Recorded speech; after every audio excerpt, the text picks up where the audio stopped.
Okay, good morning, everyone.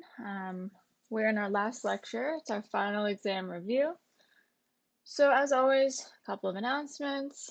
Just a reminder, please fill out the course evaluations. This is, again, really important to me in order to improve this course for the future, as well as improve on my own lecturing style. So go ahead, please fill that out. I think only about 10 or 12 of you have filled it out so far. So again, go ahead and fill that out. The final exam is going to be April 13th to 15th, so that's a Monday to a Wednesday. What will happen is I will put the exam in each of your individual drop boxes on Sakai by 12 o'clock on Monday, and they will be due at 12 o'clock on Wednesday, the 15th. Again, submit that in your Sakai Dropbox. Lastly, the paper summaries will be posted sometime over the weekend, so keep an eye out for that and use that as a study tool. Today's lecture, we're going to keep it short, keep it simple. I just want to go over the exam format and the expectations from you guys, as well as cover some content for review that were questions from your peers. So basically, I don't want you guys to feel like the student in this picture during this 48-hour take-home exam. I really want you guys to do well, so I'm going to go ahead and give you some not only tips and hints, but go ahead and give you the layout and the lay of the land before it's actually given to you guys. So your task is essentially to answer one of 4 possible research questions. So I will provide you with those research questions in the document that I give on Sakai. Basically, this is your chance to create a research paper. And what I mean by that is we're going to have to think about the style, the layout, and the content of the presentation papers that you guys have been reading all throughout the semester. Meaning the components that we'd like to see are an introduction. So in your introduction, you'll have this background, a rationale for your research question, why it's important, as well as addressing the research question itself and the hypothesis that you intend to investigate. Next, you'll have a methodology section. So I want you to really show me that you've thought about this question. Show me how you would test and answer this question using all the different methodologies that we've learned about this semester. Next, the results. So what do you expect to find? We'll go into this in a little more depth on a future slide. And lastly, a discussion. So tying it all together, linking your introduction through your methodology and how you asked the question and answered it, and the results that you found. Did it all link to your hypothesis? Yes or no? Why or why not? So the introduction. So really, I want you to be sure that you're going to introduce all of the aspects of the research question. So for example, if your research question is investigating the effects of beetroot juice supplementation on exercise economy in recreationally active females, there's a lot of different components there. So you should be discussing, 1, beetroot juice as an ergogenic aid. So how does dietary nitrate act as an ergogenic? 2, what are the potential mechanisms for beetroot juice to improve exercise economy? 3, we want to talk about what the current lay of the land is, or what the current knowledge is with regards to beetroot juice supplementation in recreationally active individuals, but also beetroot juice supplementation in females. With that, we can then go into this idea of what is the gap in the literature that we're going to be addressing with this question, and what is our research question and our hypothesis. So with that being said, make sure that you're closing off your introduction by stating that research question and identifying your specific hypothesis. Make this really clear. Something that I would recommend is to refer to the presentation papers that we've covered throughout the semester, because they are going to be excellent examples of well-formulated and well-written introductions. Moreover, be sure that you're using multiple resources, and focus on published research here. Don't use sources that are not accredited. But yeah, use lots of resources, different citations in order to justify your introduction. For the methodology, really it's boiling down to how would you test this research question? So first and foremost, would it be rodent or human? You guys can pick either one, whatever works best for your question. What techniques do you need to use to answer this question? So don't go crazy with this. You guys don't need to go to the same level of depth that you would find in a research paper. For example, you don't need to tell me about the different antibodies and the different pHs and the different components of the Western blot process. It's okay to simply say, we performed Western blots for blank protein, if you're looking at that protein of interest.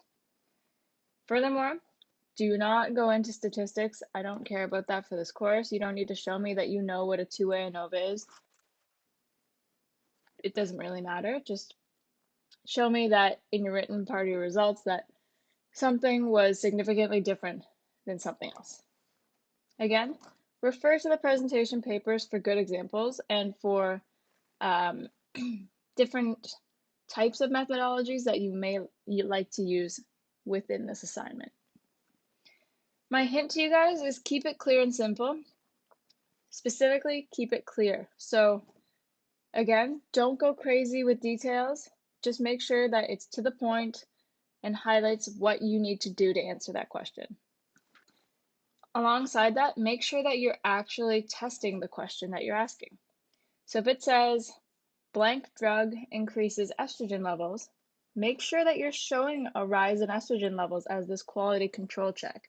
That's kind of the first tick of the box and the first thing that you need to do if that's your question. Same thing with ergogenics. Does it get into the blood? Does it get into the muscle? Those are really important parameters. So for the results, again, what do you expect to find? Don't go crazy here. Show me a handful of things that you think are important for answering each question. You don't need to go and show me if it's not important, like heart rate over time. You don't need to show me blood levels of free fatty acids. If it doesn't relate to the question, don't worry about it. Just show me the key findings with a couple of different either tables or figures. So with that, you're encouraged to generate your own tables and figures where they're appropriate to highlight those key findings. It makes it so much easier to appreciate and understand what you're trying to show by using these tables and figures. And they can either be done in Excel or any other program that you might have, or they can be drawn by hand and you can take a picture of it, upload it to your document, whatever works for you and whatever's easier. Alongside that, provide me with some written results. Tell me, explain to me what those figures are showing us. With this, don't worry about p-values or statistics again. You can simply say X was significantly greater than Y. I don't care what the p-value might have been. I don't care if the values are super realistic or not. I just care that you show the trend properly. So for your discussion, as always, you're going to discuss the key findings. Did your results agree or disagree with the original hypothesis? Why or why not? With this, my caution is to not to simply rewrite the results section. You need to provide a little bit more depth here. It's this chance for you to answer why or why not. So it's not enough to simply say, performance was improved in X group over Y group.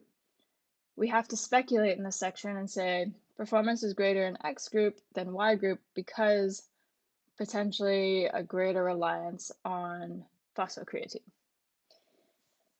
Again, something we've been working on throughout the semester, and you guys have shown me that you're really good at it, is addressing limitations of research and showing where future directions need to go with this study or where you would take this if you were to continue with this line of work.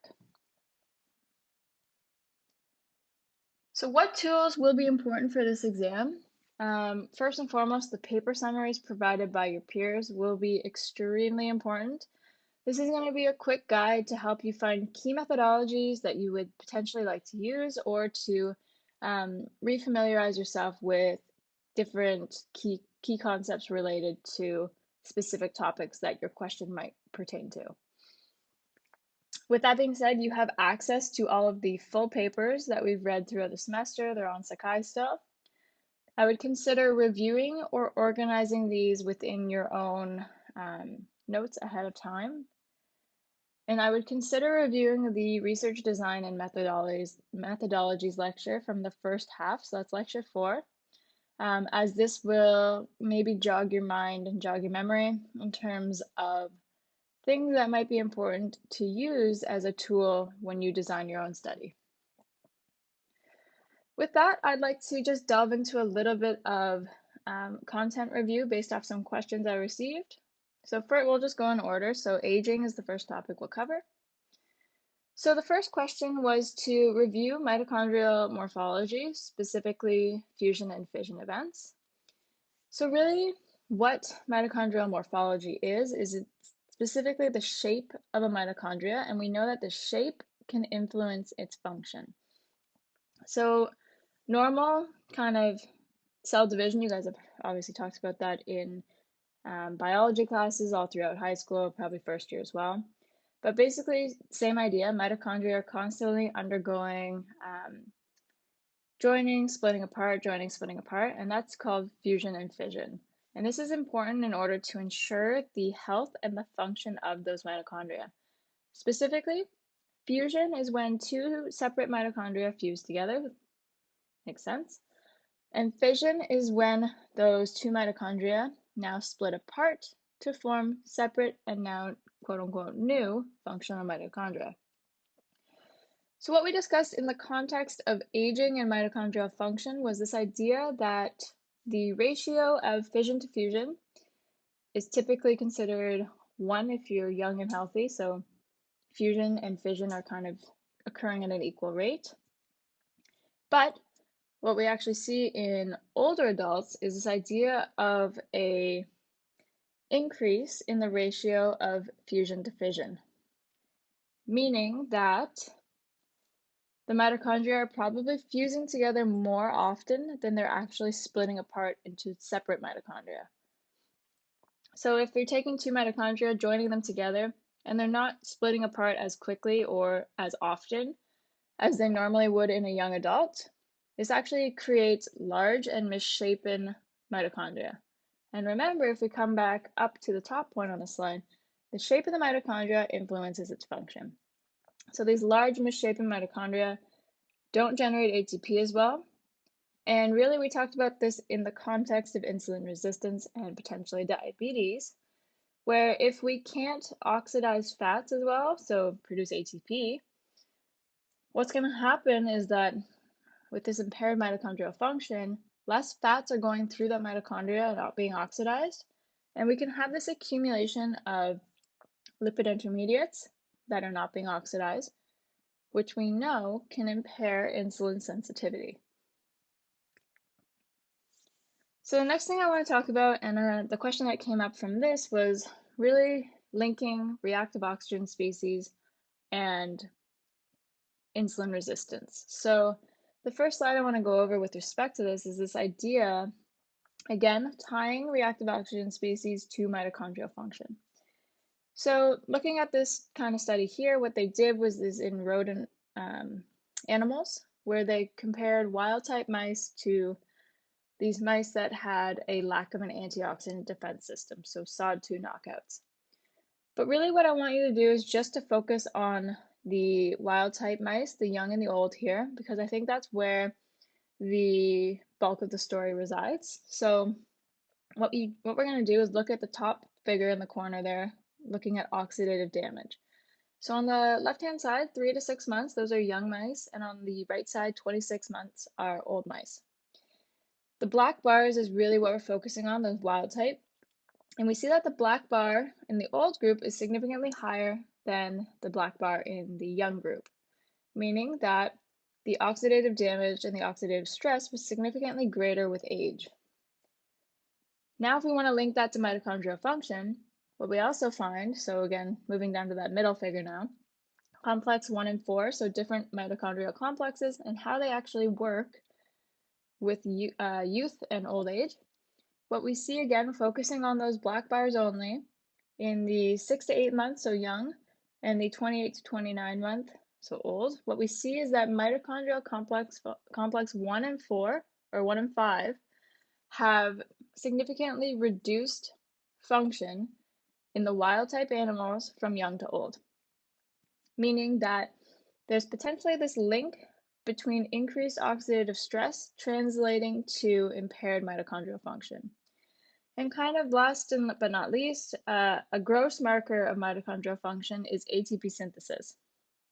So that bottom figure there, again, just looking at the black bars, wild type, young versus old, we see in the young animals, mitochondrial function is more preserved, where they have greater ATP synthesis, but this declines with older age, again, potentially linked to this idea of increased oxidative stress, impairing mitochondrial complex function, translating into a bigger picture of impaired ATP synthesis. So now we're probably thinking, what's the link between impaired ATP synthesis and this lipotoxicity and impaired insulin sensitivity? So remember, we know that mitochondrial function is impaired with aging due to increased reactive oxygen species. So linking it all together now, we have impaired mitochondrial function. Again, if we can't send fats or lipids through the mitochondria to be oxidized, we're going to have this accumulation of toxic lipid intermediates, which will impair insulin signaling and cause potential negative effects like diabetes. So shifting into the ergogenics lecture, a couple questions regarding creatine supplementation. So first, someone asked if we could review this repeated Wingate slide. So what this study did, really just 6 males, they did 3 repeated Wingates, so 30-second all-out efforts, and they did 4 minutes rest between each effort.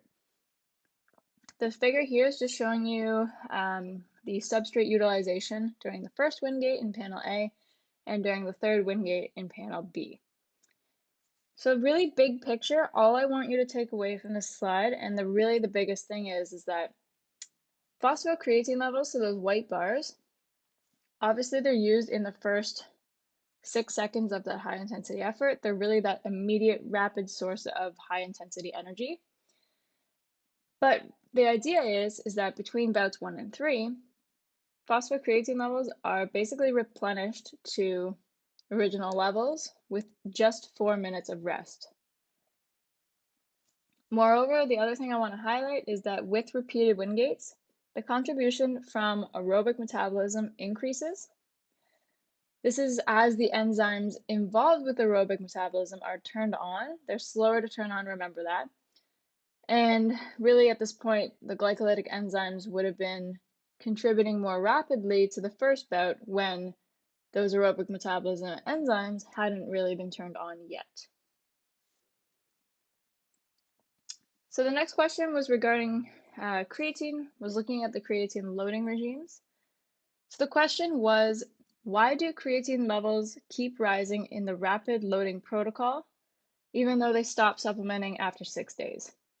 And that's in relation to the idea that during the first 2 weeks, muscle creatine was higher in the rapid load protocol versus the slow load protocol.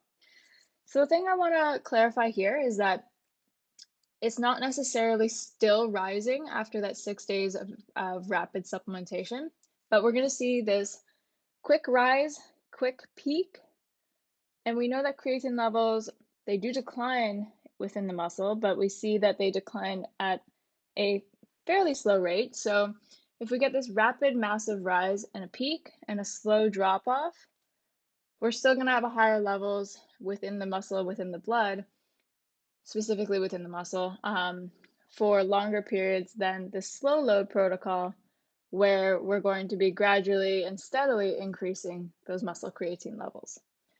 So the reason why the creatine levels are higher for 14 days in the rapid load protocol is, again, because we get this massive peak, then it starts to slowly drop off after that 6 days of rapidly loading. Meanwhile, that slow loading protocol is gradually building up to meet and then probably surpass if you're not giving a maintenance dose for that 28-day supplementation period. So again, really big picture, you can creatine load with either protocol. as long as after either the 6 days with the rapid load or the 28 days with the slow load that you kind of take this 2 or 3 gram per day maintenance dose, you'll keep those creatine levels at their highest. So if you're supplementing for more than 1 month, either protocol works. It's really dependent on how you would like to do it. We had a couple questions regarding reviewing pyruvate supplementation. And something that I just wanted to make kind of clear up front is that the point of me showing you these pyruvate slides was to show you that not every ergogenic on the shelf is necessarily backed by science and necessarily works.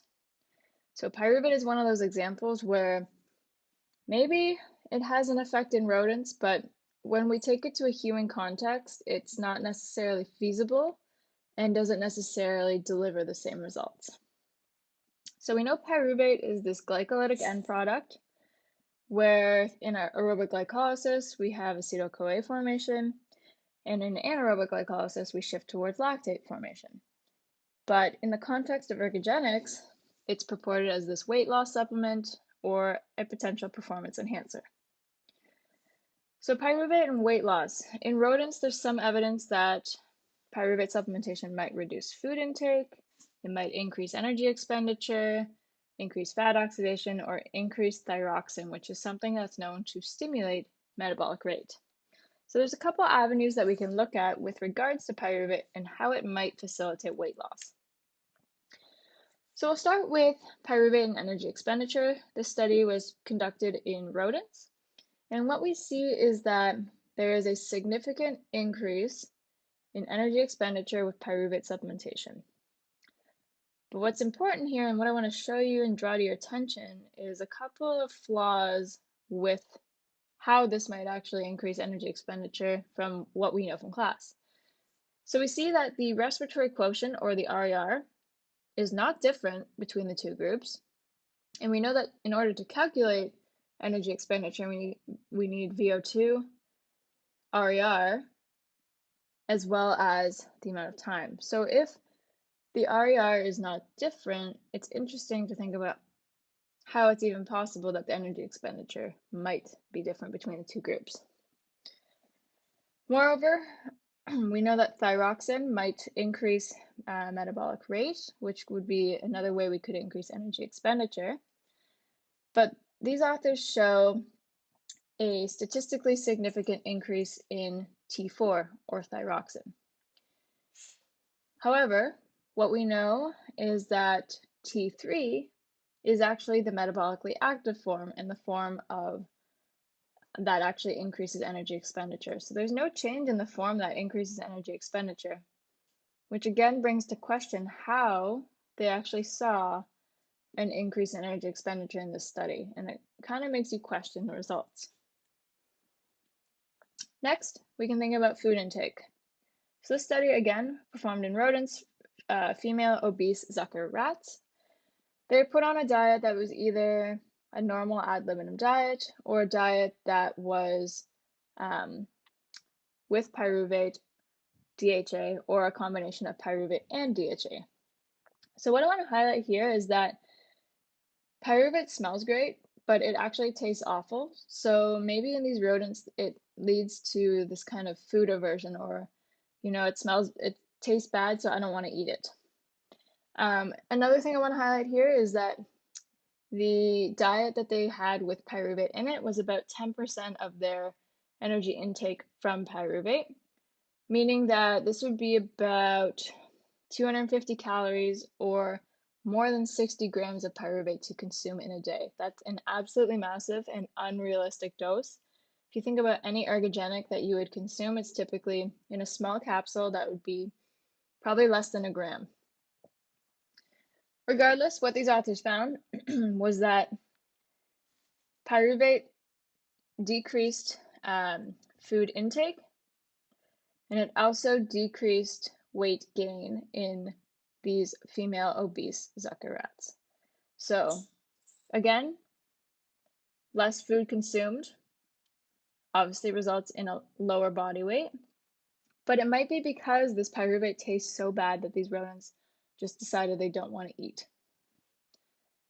Again, questioning the physiological or the relative significance for human consumption. So here is that same study. So the group with less food intake also demonstrated a greater VO2 and energy expenditure. Remember, we use VO2 to calculate energy expenditure. We learned that in the first half of the semester. I mean, big picture, what this shows us is that there is some evidence that it works in rodents where we can potentially decrease food intake, whether that's through food aversion or some other metabolic mechanism. And it can translate to an increase in fat oxidation and increased energy expenditure. But remember that this was taking like 60 grams per day, which is not necessarily relevant for human consumption. However, an off kind of effect of this pyruvate supplementation was that it increased liver triglyceride content. So although it works in these rodents, despite this massive dose, it's having this massively negative effect on the liver. So again, leading to the question, why would we ever want to subject a human to this possibility?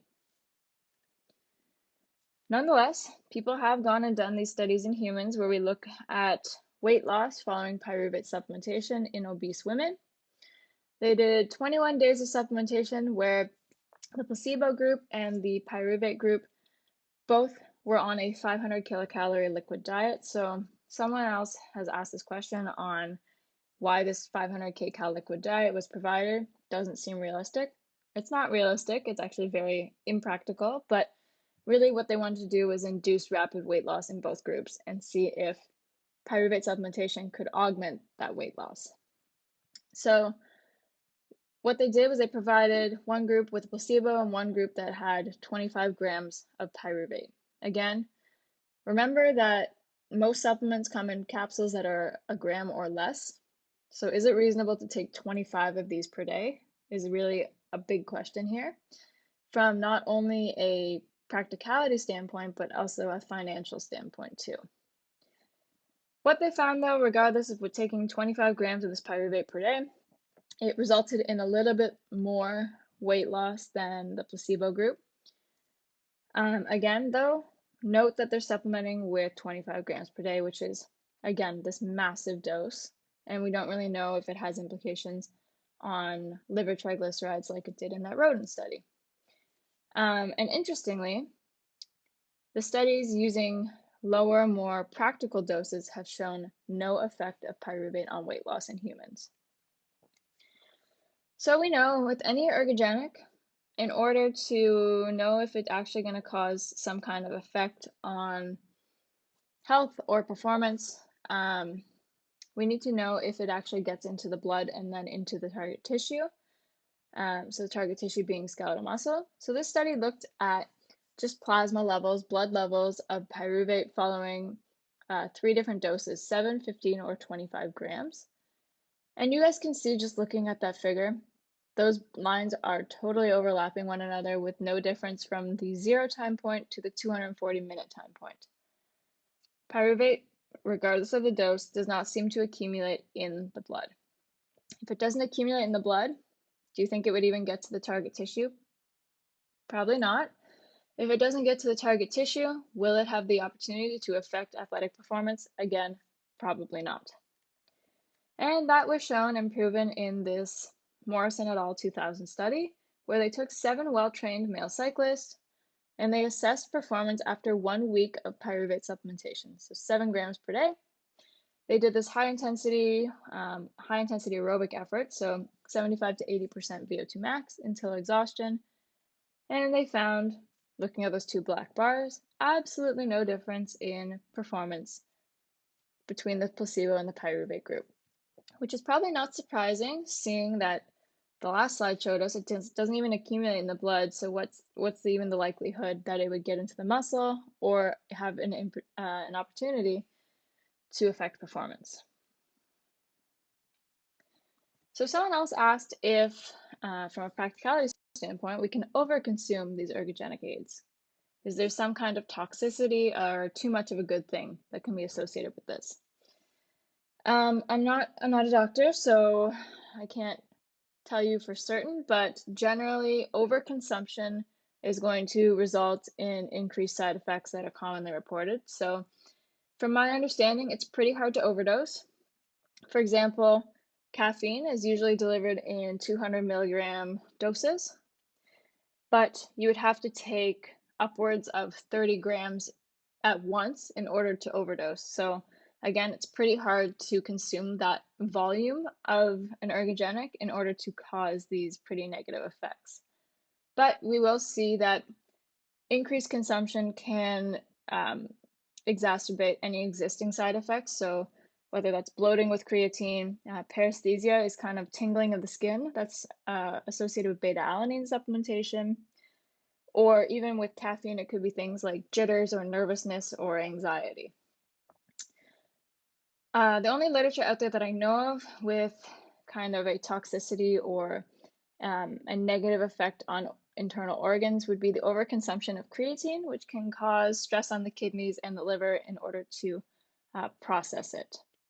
But again, that needs to be absolutely massive doses that you probably wouldn't want to put in your body anyways. And lastly, beetroot juice supplementation. One of the other side effects that I didn't really talk about in this course is that it's most commonly known as a blood pressure lowering tool.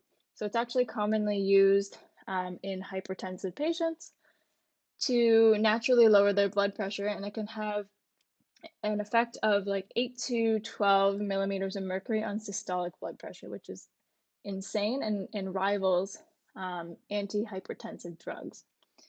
However, if someone is already of a low blood pressure or low to normal blood pressure, overconsumption of this beetroot juice can actually result in hypotension and the negative side effects associated with hypotension.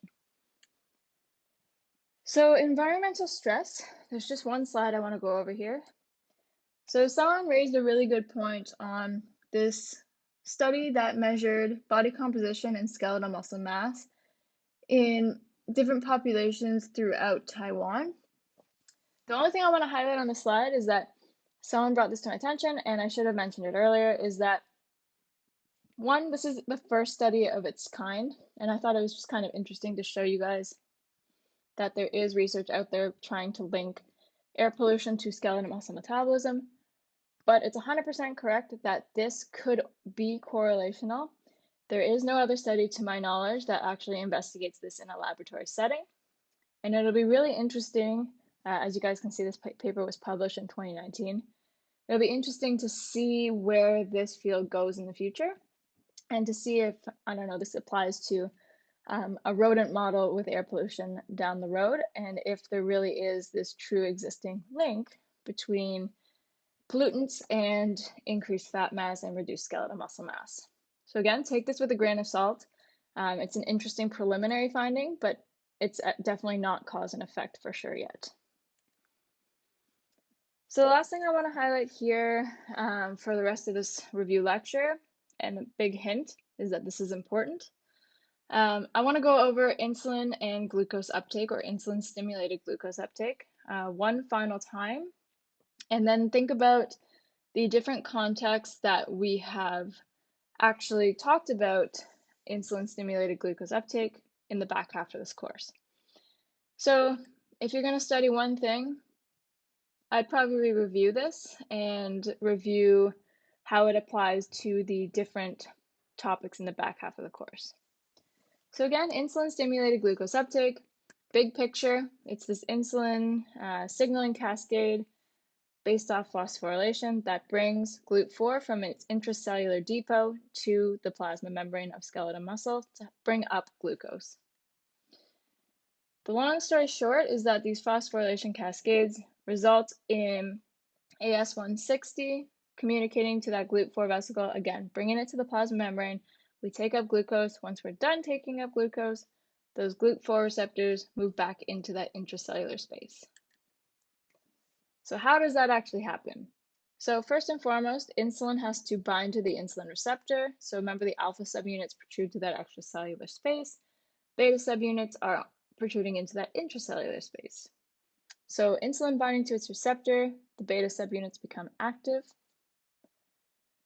Once those beta subunits are active, it provides this docking site for IRS1. Once IRS1 attaches, it becomes phosphorylated.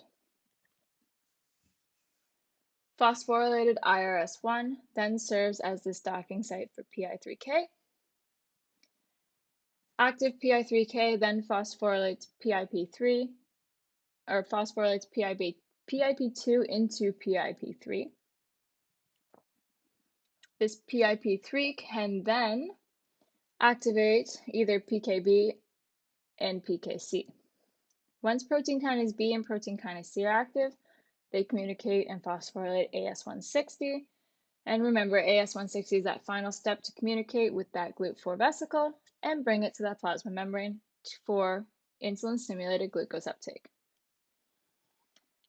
So really, what are the contexts that we talk about this in? In the back half of the semester, we've talked about it pretty much in every lecture so far. So in aging, I'm not going to go into the depth of all of the lectures. You guys can review the content, but I just want to remind you of where we came from with each of these kind of subtopics. So in the context of aging, we know that older adults have impaired insulin sensitivity compared to young adults. This is demonstrated in this figure here, where they have not only impaired glucose disposal rates, so impaired ability to move that glucose into the skeletal muscle, but this is accompanied by an increased level of insulin circulating in the blood, meaning that they're secreting more insulin, they're not responding to it, and they're not taking that glucose up into the skeletal muscle, resulting in insulin resistance or impaired insulin sensitivity in these older adults compared to these young adults. The next kind of cohort of older adult we talked about was menopausal women, or in this case, we used a rodent model to simulate menopause. So menopause has been associated with insulin resistance, where we use, again, these overreactimized rats, so OVX rats, where they don't have ovaries, they don't have female sex hormones. And again, this is the model for menopause. Again, what we see is that menopausal or OVX animals have higher glucose infusion rates, suggesting their insulin sensitivity. Higher glucose infusion rates suggest insulin sensitivity. So if you infuse more glucose, it means that the insulin we're using is able to clear that challenge.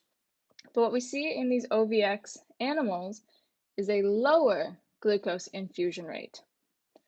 If there's less glucose being infused, it means we're struggling to clear that glucose challenge, suggesting insulin resistance.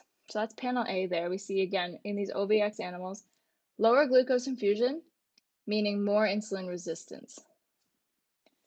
And if we look at what happens in the provision of estrogen to these OVX animals, we see a restoration of this insulin sensitivity. So that glucose infusion rate skyrockets back past even sham or normal healthy female mice, meaning that estrogen might have this protective effect on insulin signaling.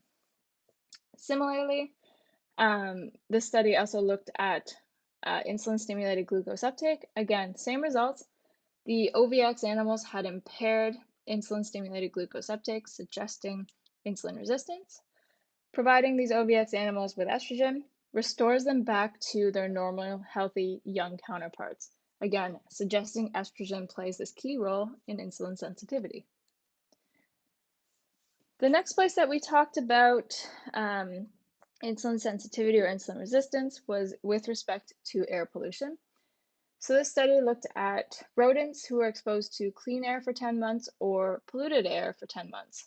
And what they found was that the group exposed to polluted air, so the PM2.5 group, that's polluted air, had higher glucose in the blood following a glucose tolerance test. So again, an inability to clear that glucose challenge, suggesting that air pollution might cause insulin resistance.